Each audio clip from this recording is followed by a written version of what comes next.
Hi guys! For today's video, samahan niyo ako mag-unbox ng parcel na in-order ko from online shop. As you can see sa appearance ng package natin, halatang binigyan ng pagmamahal at effort sa pagbabalot. Charuz! Sa tagal ko na umu-order sa online shop, ngayon ako nakatanggap ng sobrang gandang pagkabalot. Ito ang mga nilalaman ng bayong.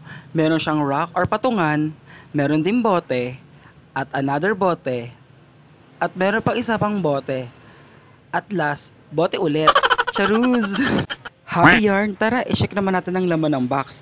Meron siyang isang bote at rubber na ilalagay sa lid para hindi mag-spill ang mga liquid na ilalagay mo sa condiments bottle mo.